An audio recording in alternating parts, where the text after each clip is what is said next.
wisdom, the parables of Solomon continue in the 4th chapter. Shim'u vanim, listen, sons, musar av, heed the instruction of the father, vakshivu l'da'at bina, and learn again discernment. We've had this before, chacham, navon, we have different words that represent slightly different types of wisdom, knowledge, analysis, etc., etc. So it's not only so first says listen to the what your dad tells you not to do, and also listen and learn discernment. You have to know for yourself, and I'm not going to be around.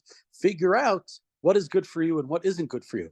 Yesterday we had Yesterday we had Eitz Chaim Ilamachazikim Ba, and today we have in verse 2 Ki lekach tov natati lachem torati al ta'azovu, because I gave you a good thing, a very good thing for you to take, for you to lekach, for you to grab, for you to have. That is my Torah. That is my instruction. Al ta'azovu. Do not leave it behind. Now we recite this pasuk and think of it as referring to the Torah. This is when we're putting back the Torah. We're putting it back, but we're not letting go of it. We're going to come back to the Torah. We'll open the ark again in a couple of days. We'll study it on our own. But here, this Torah is a father to a son, the message of wisdom wrapped with morality, etc., etc. It's not, as we've said, it's not just about putting on tefillin and I don't know, and properly burying a person who passes away, and many other mitzvot.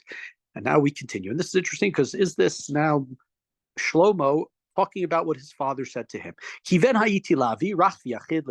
Once I was a son to my father, the tender darling of my mother, which would make sense. Batsheva, first child with whom she gives birth to with her husband David, dies.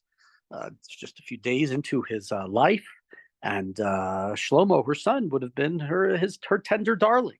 V'yoreini, and he instructed me. See that word vayoreini, same root as Torah. Vayomerli yitmach divarai libecha shmor mitzvotai ve'yeh. He said to me, listen to my words, keep them with you, keep my commandments, and you will live. Knei chochma, knei bina, al tishkach v'al tet ma'amrei bi. If you acquire wisdom, and you acquire again the discernment, the analysis, and you don't forget what you have been taught, and you don't swerve away from my words. If you don't, right, we talk very often, we'll see it again, derech yashar, meishar, the straight path. Don't swerve from that path. I'll take from that which I have told you. Al ta'azveha v'tishmerecha ehaveha v'tir tzeka. So don't abandon her, right? And she will guard you. Love her, and she will protect you.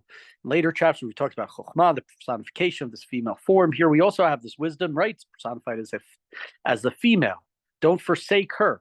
We'll have other places, as we've had in the past, and we'll have again in the near future, where the beguiling woman is the great thing to worry about or be concerned about. But here, the woman, the representative of the chokhmah, the knowledge, the Torah, the things that we have been taught. Continuing in verse 7, Reshit chokhmah knei chokhmah v'chol kinyanecha knei bina. The beginning of wisdom is acquiring wisdom, right? The first thing to know is that you don't know enough, and you need to start to learn. With all of your acquisitions, acquire discernment, and then as you learn and you study and you realize, oh, I understand this and I understand that, and now I know how to analyze this and that. Salsaleho tru utro memeka tikabdeich hi tichab kena. Hug her to you, and she will exalt you. She will bring you honor if you embrace her. And if we want to personify this, think of a Sefer Torah, which people kiss, right? The reverence that we have, the hugging, the love, and that we're supposed to have for our tradition. And what will it become? On verse 9, Titein l'roshecha livyatchein ateret tiferet timagneka. She will adorn your head with a graceful wreath, crown you with a glorious crown, with a glorious diadem, right? And what is this basically saying is that if you have this knowledge, if you have this Torah, if you have this, what is it going to look like? It's going to look the same as if you had the crown jewels from Buckingham Palace or wherever it might be. It will look like you have the fanciest bling bling, the most beautiful clothing, the best hair, the best makeup, the best. That's what the Torah will be to you. It will make you look like $1 billion. $1 million isn't enough anymore. $1 billion is what it's going to make you look like. And so follow this wisdom, learn this wisdom, incorporate this wisdom, and it's going to be ultimately the grace that it's going to be, in a sense, your reputation, and will make you look like a physically beautiful, beautifully adorned, beautifully dressed, etc. person. Shma b'ni v'kach amarai v'yirbu lecha shnot chayim. So my son, listen, take my words, listen to my words, and you will have many years of life. B'derech chochma horeticha hidrachticha b'ma'agle yosher. I instruct you in ways of chochma, in ways of wisdom. I guide you on a straight path. Belechtecha lo yetzar tza'adecha v'im tarutz lo tikashel. So when you're walking, when you're on your way, if you listen to what I'm saying, you'll be able to walk fine. You won't break. Your stride won't break. You'll be, walking very well. And when you run, you will not stumble. Hachazek b'musar al teref nitzreh kihi chayecha. We're in 13. Hold fast to the discipline, to the things that I've told you to do and not to do. Don't just let go of them. Keep it. This is your life, right? Right? Eitz Chaim yesterday about the Torah, about the Chokhmah, and he's saying not in the same way like we talked about the Eitz Chaim yesterday, and going back to the creation story, but the similar message. We're in verse 14, pasuk Yudal. Now we've told you what to do, and now he says also, right? Don't enter the path of wicked. Don't walk in the ways of evil men. Pira'ehu al ta'avorbo. Sitei me'alav va'avor. Avoid it. Don't pass through it. Turn away from it. Pass it by. Ki lo yishnu im lo yareu v'nigzala shnotam im lo yachshilu. Because they will not sleep until they have done evil, until they have robbed somebody, until they made somebody fall, right? Same way I'm telling you to stay on the good path and continue with it and keep going in the right way and act in the right, with the Torah and the Chokhmah that I've taught you and you've acquired. But in the same way, just that same amount of enthusiasm, the wicked have for doing evil, for committing fraud and robbery. Ki lachamu lechem resha v'yein chamasim yishtu. Because what do they eat? They eat the bread of wickedness. They drink the wine of Hamas, of lawlessness. That's the essence of who, sadly, they've become. The orach tzadikim ka'or noga holech ba'or ad nechon hayom. But the path of the righteous is the path of a radiant, a beautiful sunlight, one that gets brighter and brighter until noon. Derech rishaim ka'afela lo yadu bameh yikashelu. The way of the wicked is all darkness. They don't know what will make them stumble. Right there, they no longer can see. It's like somebody who's an addict, that they don't even realize that they're doing something wrong. They're walking in blindness and darkness, like they don't have choice, as opposed to the righteous who are walking with full light, with full understanding, seeing what they're doing, with pride for what they're doing. B'ni lidvarai hakshiva la'amarai hataz necha. My son, listen to my words. Right? Open your ear. Incline your ear towards me. Al yalizu me'enecha shamrein betoch levavecha. Do not lose sight of these words. Keep them in your mind. Ki chayim heim lemotzeehem l'chol bisro marpeh. They are life to the one who finds them. They will heal for a person's whole body. When verse 23, more than that, right? They're going to guard you. They're going to guard your mind. This is the source of life, this wisdom, the staying on the straight path, this staying away from the wicked, all of the Torah that I've taught you, and all that was taught to me by my father. And if it's Shlomo talking to Rechavam, or maybe all of his sons, and this is the wisdom that he got from his father David. Haser mimcha ikshut peh ulezut sifatayim harchek mimeka.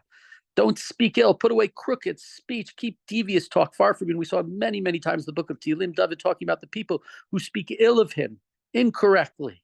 Maybe it was, right? Maybe it was during the time of him, running away from Shaul despite his loyalty to Shaul. Maybe it's during the time of the rebellion of Avshalom. But people's devious talk has major influences. So don't go down that path. Einecha lenochach yabitu v'af apecha yashiru negdecha. Your eyes should look forward. Your gaze should be straight ahead. right? Just go, realize what your goal is and go in that direction. Pales magal raglecha kol drachecha yikonu. Survey the course you take, and all your ways will prosper. Al tate yaminu smol haser raglecha mera. Don't swerve, as he started earlier with al tate. Don't swerve to the right or the left. Keep your feet from evil. And again, I know I said this a couple of times in the last chapters in the book of Tehillim, where David says to God, help me, God, keep me away from the bad, keep me away from the evil. I can't resist it. And that's one of the messages here that we have from in this book of Mishlei over and over again. Stay away from the bad things that we have told you. Stay on the right path. It's interesting to think of this chapter and compare it to the second chapter of the book of Melachim. The second chapter of the book of Melachim are the last words of David. Oftentimes we think of them as sort of like mafioso last words, because he says to him, Shlomo, you're smart, you know what to do, how to deal with Yoav ben Sruria, who killed people for no reason, our cousin, the general, and how to who to take care of, like the Bnei Barzilai, who were